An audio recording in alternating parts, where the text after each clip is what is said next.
So the next one is our session towards exploring use cases and education sessions. So a little bit background about Jin. So he's leading the fashion wearables for Avatar's EG at Metaverse Standards Forum. And he has been running the weekly Avatar Interoperable Group meetup for over a year in M3org. So I would like to invite Jin and let him take over the stage and go through the session agenda. So Jin, for your presentation, feel free to get started and let me know if you prefer me handling the slides or if you would like to take control, and feel free to break. Let me screen share. Hey, so just I guess to start out with, here's like a kind of a visual of what my community looks like. We do a lot of virtual productions and big fans of the Open Metaverse podcast, and have a lot of like videos here if interested in seeing the kind of projects that we've done over the years, regards to interop and whatnot. But yeah, so let me get to the slides over here and then get started on the first one. Right, introduction. So I want to talk about Avatar interoperability for the topic of LOD, level of detail. And I've got a bunch of notes here. So if you want to kind of see a bunch of notes, all my research is public, open source. And if you actually Google Avatar interoperability, you'll probably come up and see my research. It's usually like the first results, and it's these HackMDs. And yeah, just, I saw file formats was a really popular vote. And this link, I'll drop it in a chat. I started exploring VRM a few years ago, and it was relatively not well known in the West. And I just started to test stuff with like Vroid Studio Beta and taking my VRM into all these different programs, engines, and different platforms, and documenting and showing others how to do that as well. And more have been hearing about it. So I feel like a really great strategy to gain interest from not just users but also developers is content, like educational and also entertaining, just like show off what you can do. And in this devlog, it goes through file formats, it goes through wearable interoperability, and kind of doing permissionless interop with some platforms between the Babylon.js platform, CryptoVoxels, into VR chat, and then exporting that VR chat out to a VRM, and then being able to take those wearables and also unbundle it into other avatars. And I think this unbundling and rebundling is going to be a really interesting aspect when it comes to interoperability and the use cases and the driving forces for it, because there's a whole virtual economy around such. But when it comes to the virtual economy, something that I think that really is going to make the virtual feel more real is the feeling of being in a crowd.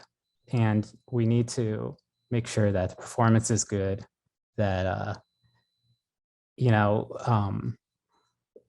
right now, if you go into like VR chat, for example, this was a snapshot from New Year's Eve. And one thing I noticed is, the lack of crowds. And so if we're able to optimize things, and it is possible, if you've seen like Improbable's demos with other side, they've had like 10,000 concurrent avatars running about, and they're doing some interesting stuff that feels pretty similar to the stuff I'll talk about later. But I, been doing some experiments with different ways of taking a avatar and then kind of like, how do you make it, a LOD version in a more seamless sort of automated way, and some real practical use cases of LODs in the wild is, I've got an example over here with CryptoVoxels, a Babylon.js platform, which they just used a imposter. If you are on a low-end PC, performance settings, boom, you get an imposter. Altspace, rest in peace, they just shut down over the weekend. I noticed at their Burning Man event, they had imposters in the crowd where they were doing some volumetric streaming. And even the volumetric streaming, when they started to glitch because of maybe, I don't know, the point cloud system or something, they switched to the backup system, which is very similar to what's going on here by using transparent video, which I thought was pretty cool. It's like, oh, Microsoft's doing it now. Anyway, those little blue figures, imposters. But the one thing is, like, they don't really look like the original Avatar, so I feel like it breaks the immersion when your custom character is replaced with like a,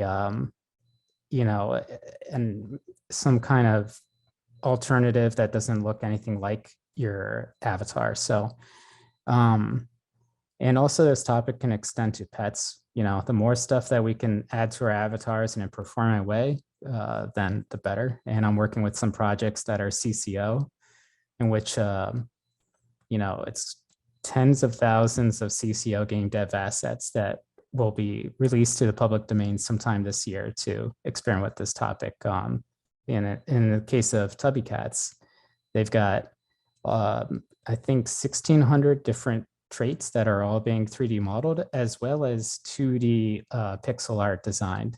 So I see these as like lab ingredients that are coming to the public domain for free. And I'm helping them out with rigging those avatars. So on the topic of Avatar LOD, I think the most well-known case study is the fallback avatar systems that some platforms have to make things run smoother. If you're on a lower end PC or it starts to get crowded, you get a fallback avatar. VRChat has a system which, with the robot, for example, if you have your settings blocking certain avatar performance ratings, then they'll replace it with this robot. And now you can choose what your fallback avatar could be. But what I want to get into is that often the fallback avatar doesn't look anything like your main avatar. And, it's kind of interesting from some perspectives, but it was weird to me that one time I was hanging out with a friend, and his recollection of it was that I was a giant mushroom talking to him the entire time while I thought I was looking like my normal self. And he didn't mention it at all, but so it's like disparate realities that can happen. And I think when it comes to Avatar LOD, one way that I've seen really work, and I'm not looking for solutions that completely automate this entire process, cutting humans out of the equation, because right now, when it comes to like interoperability and just the virtual economy, there is an economy. There's a bunch of avatar creators, there's people doing commissions, and I kind of envision a solution that at least we can nudge creators towards guidelines that they can optimize things. And you kind of see on various marketplaces like Booth PM, where avatar sellers are shipping their avatars with multiple formats, like a VRChat version and a VRM version, and maybe a low poly version as well. And there's an economic incentive to it. I mean, these are some of the best selling items. What makes it really visible, and I think Hyperfy is doing a great job at this, is having some kind of visual performance rating when you import your avatar into it. And so that kind of tells the creators like, oh, I'm lacking some points in meshes, and then they can like hit learn more and then learn how to optimize and merge skin meshes together. Or when it comes to triangles, they can learn how to optimize that. And I just see that really working well. And the guidelines that are in the docs over here on the right, it's posted in the hyperfy.io docs. They have a system that similar in terms of performance visibility, in which if you want to view everybody's avatar, no matter how unoptimized it is, you can set for that. But you can also, just view everyone's avatar that has good or better, for example. And that kind of hits a certain category, and there's some guidelines down over here, which is heavily inspired by some of the best practices for Quest. So like what VRChat published for Quest avatars and their performance guidelines, I think is really good. And it's what people already know. And I think, trying to introduce too many new things outside of what's already working would be a mistake. So VRChat is really got a lot figured out in terms of the social custom avatar experience. So definitely it's a must read, must visit. So optimization pipelines, let's say you created a VRM avatar and you want to bring it into someplace. So I've got my avatar over here, for example, and there's already like VRoid Studio, which you can, to an extent, optimize. Usually you can get it down to, if I try here, I can probably get it down to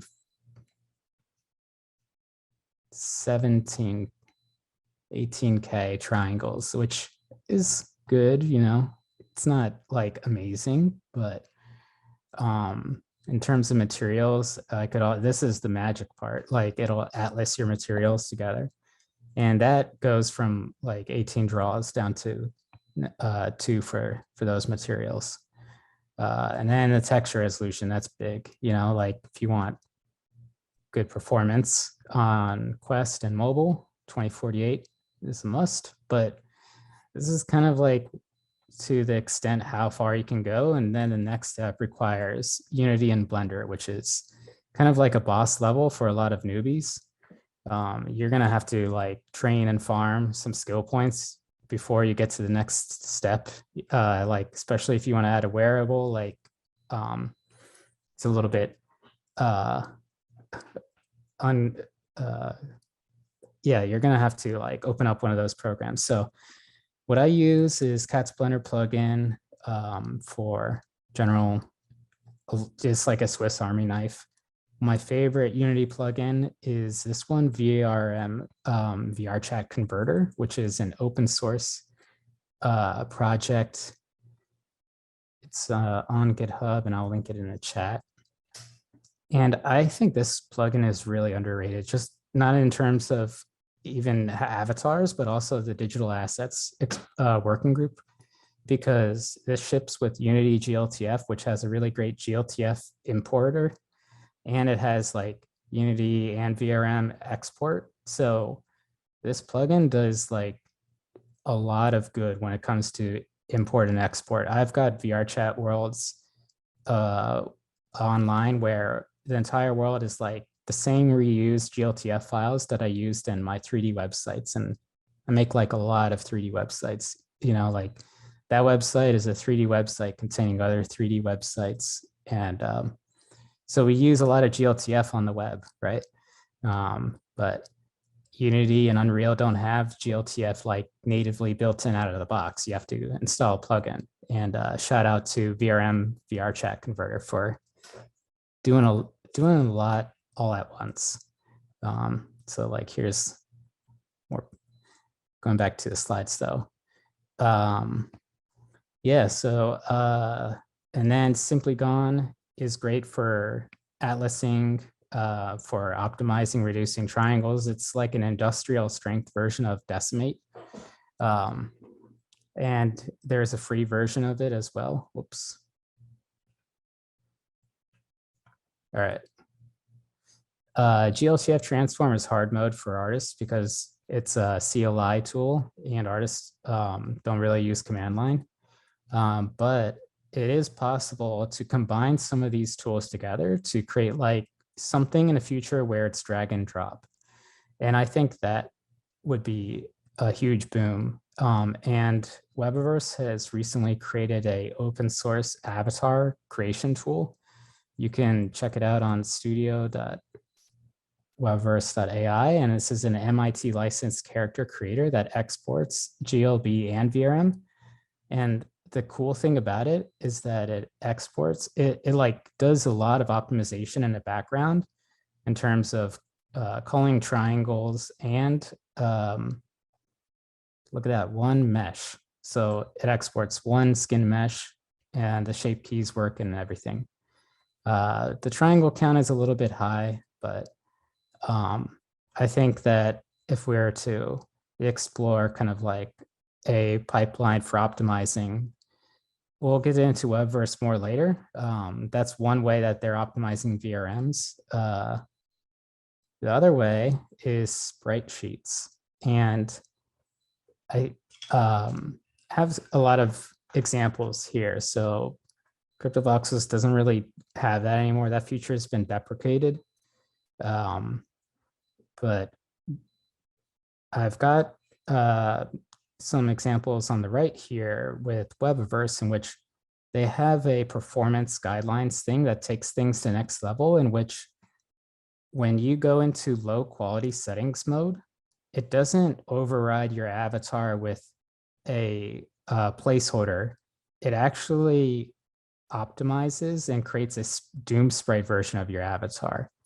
And so when you go into low performance mode, you still see the likeness of your character, just as kind of like an animated 2D sprite. And I just think that's really cool and forward thinking. So like the platform also kind of helps with creating this backup fallback avatar for you instead of putting all that work on the creator, which they could. But the next thing I think for us is allowing you to export this sprite sheet so that you can go and clean it up. And I'll show you some examples that we did. Well, actually, before I get into this next part, I want to go into this little room that I've set up here. And so I've been kind of building this, it's not just about like what we work on. I think what's going to be really important in Open Metaverse Interop org. And I've been doing this kind of stuff in working groups and interested in interoperability for a long time. And, to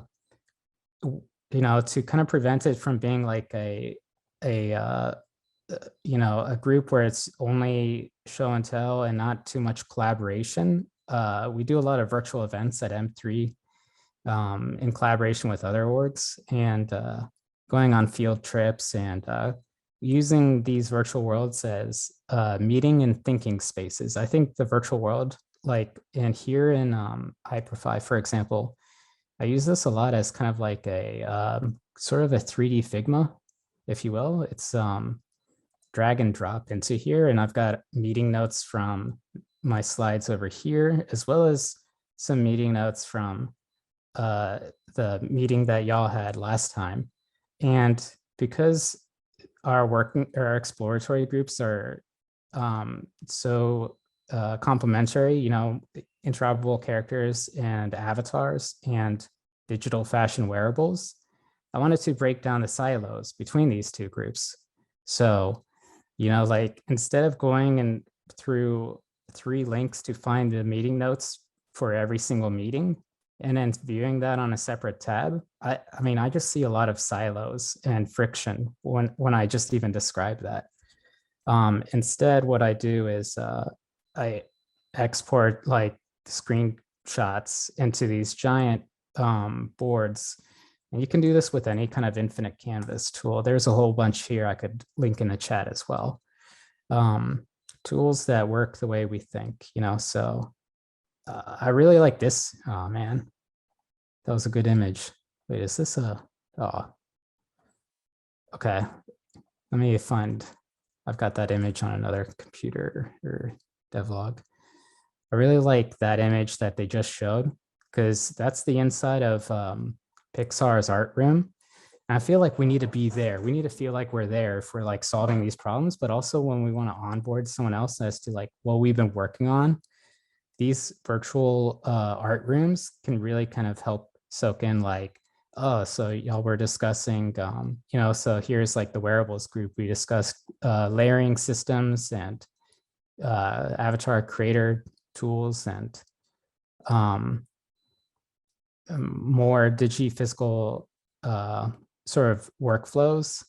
And I've got some over here as well as to, this is just kind of a giant mood board of things that we're interested in. But, you know, you can just kind of walk up and this becomes like a place where you can kind of higher level find opportunities for collaboration, alignment, and just serendipity of like what things we're thinking about between not just you know, our two exploratory groups, but other orgs too. And I think this can eventually extend into a giant virtual expo, but that's kind of like another topic.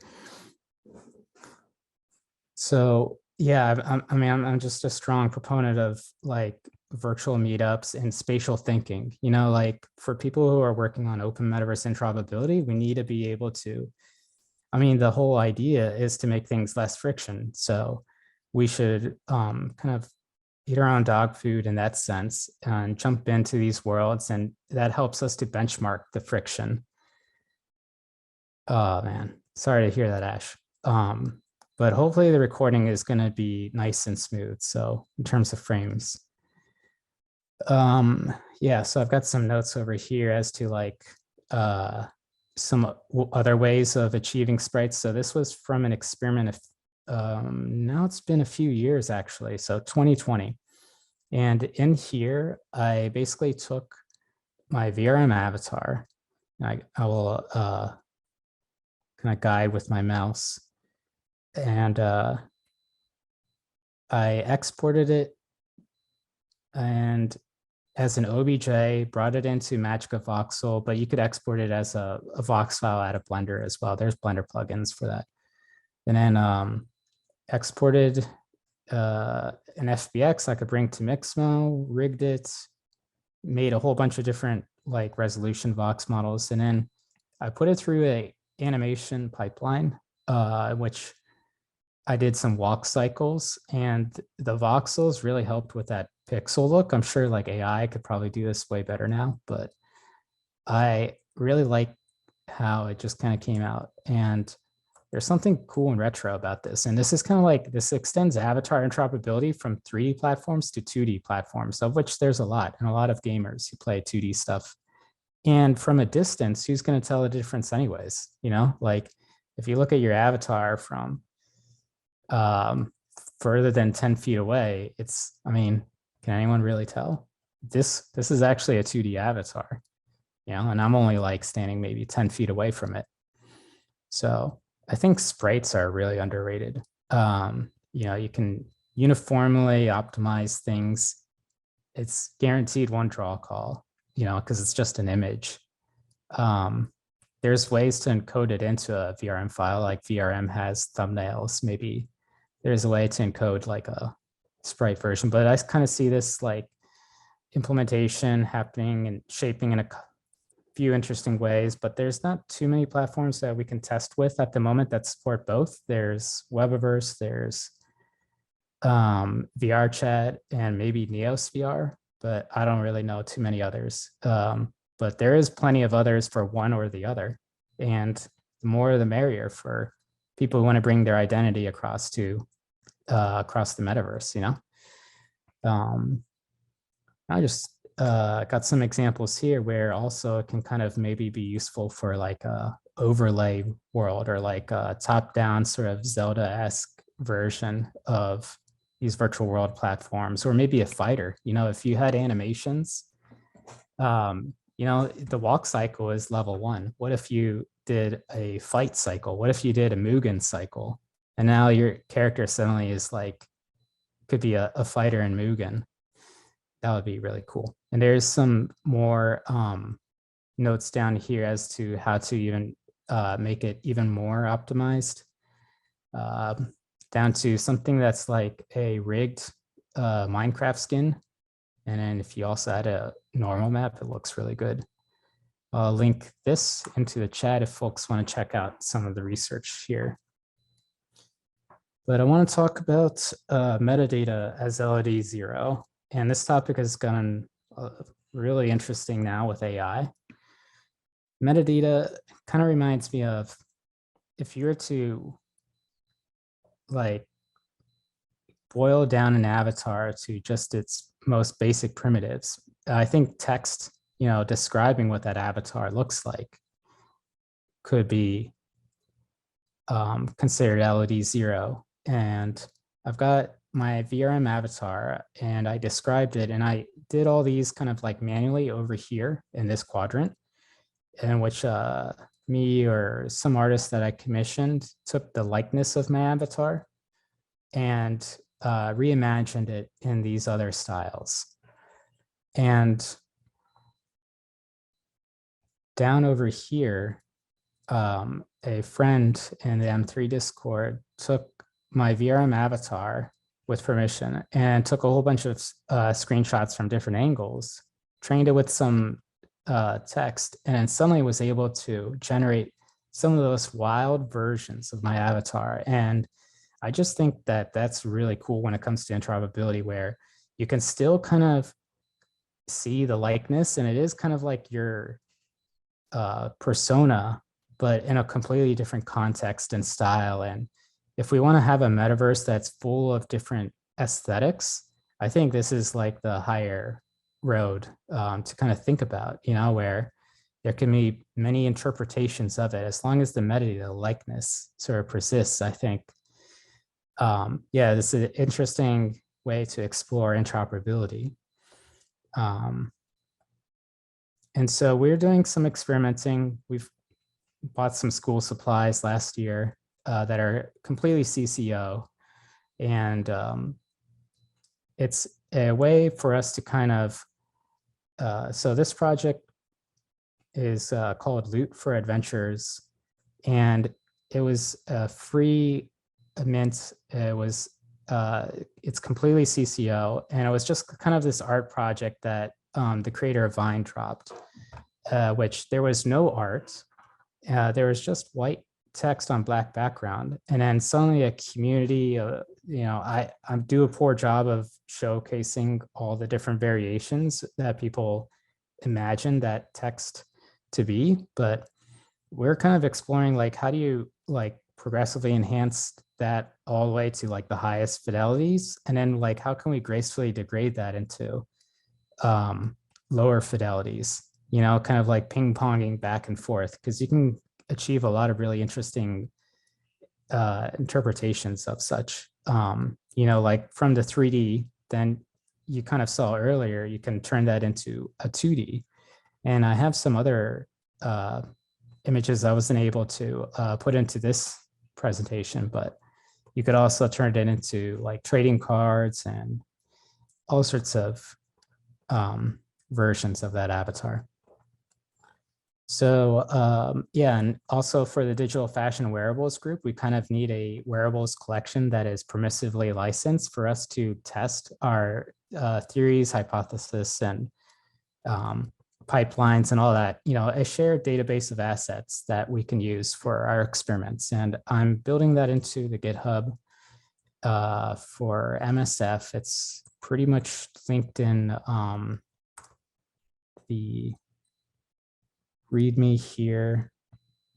In the Avatar Interop group, it's kind of like also a wiki of avatars, animations, and wearables that are free to use, or like links to them. And I'm planning to build a world in which you can just walk around the 3D visualization of this GitHub repo, where you can easily preview and download anything off the kind of shelves for collaborative projects and experiments. So that's coming soon. And yeah, I just want to, I guess, show y'all more worlds. If you want to jump into this street festival with me, I can drop the link in the chat. This is something that I set up going back to the concept of trying to de-silo between these exploratory groups, but also the wider open metaverse interested community out there. I think a virtual expo would be a great way for everyone to kind of see what we're working on and for serendipitous connections to happen. And we've been using this is kind of like an outdoor studio. So I'll drop the link in a chat. And if you want to drop your own VRM avatar, you just drag it into the window here if you have one. If not, it's cool. I have some avatars that you can equip over here that are CCO, well, except for that guy, but everything else is CCO.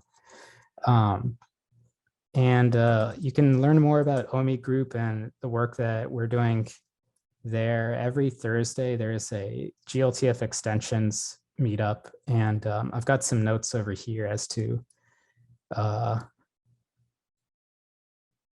who OMI is and the kind of audio. Like, I think this would be useful from a perspective of these GLTF objects could be the wearables, for our avatars in the future. It's a little bit different, like for the Avatar Interop group, maybe that's like my avatar you see over here.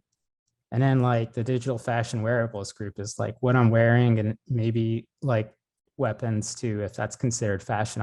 I consider it fashion as well as pets, but it's a topic for another day. And yeah, right next to it is there's a GLTF extension in the works for AI personalities. You can learn more about that. A awesome WordPress plugin for creating metaverse spaces directly in WordPress. A lot of people talk about WordPress in VR. That kind of takes it in a literal sense over there. And if you've visited VKits, you kind of get the idea. And I think Virtual Market, by the way, is a great field trip idea for this exploratory group, because you get a landscape view of the virtual economy, people who are making avatars and things for the avatars. So it's really great for the digital fashion wearables group as well. And more of that, would be awesome for MSF to kind of also just stay ears close to the ground as to like what people are actually doing and using, and what people are building up there. Here's the Tubby Cats booth. So here's some CCO avatars that are VRMs. And I've got a GitHub repo that's all about basically what you can do with these fellas, from pets to avatars. And then right across from it is crypto avatars, which they are doing a lot for public domain stuff too. They have a website called 100 Avatars, and there's like 200 CCO avatars over here that they're also kind of doing some LOD stuff with regards to voxelizing. And well, since it's CCO, we can apply some of these pipelines to it. But yeah, so. And then the last world, which I'll drop a portal if folks want to join us on the street, is the avatar world, where we can test avatar interoperability there. If you just want to kind of view my screen, I can jump in there, which I kind of see it as, yeah. Sorry to interrupt. We are in the last 5 minutes. So yes, feel free to use that for the discussion and any remaining content. Let me wrap this up and then we do QA. How's that? Awesome. Okay, so lightning round. I'm going to go into this world, which I think is great for testing avatar interoperability, because I got a bunch of avatars here that is also in my GitHub repo for the Avatar Interop group. There's a bunch of different avatars from a whole bunch of different platforms. You click one, you can view the ratings, and then I'll just click this one. I talked a little about CryptoVoxels. Equip. Cool. Wow. And now I'm going to jump into, I've got studios over there, but this world is a portal hub between a whole bunch of different WebXR platforms. So you can take your avatar and walk into the portal and then be like, okay, so this is another platform made with a completely different framework. All of these portals represent different platforms. Here's Frame VR, here's A-Frame, there's Mozilla Hubs and Janus Web. I'm going to jump into here. So I'm going from Hyperfy into Janus Web. And whoop, where's my avatar? See? So, and the Janus Web is another open source project of MIT licensed framework. So, and I got another portal hub over here, and then it's like, okay, let me just walk into Croquet. Oh, it's looking. I mean, the web is beautiful and how like frictionless it can be, but yeah, I don't really have my avatar from either of those places. So that kind of helps visualize the challenges. And with that, let's go to Q&A.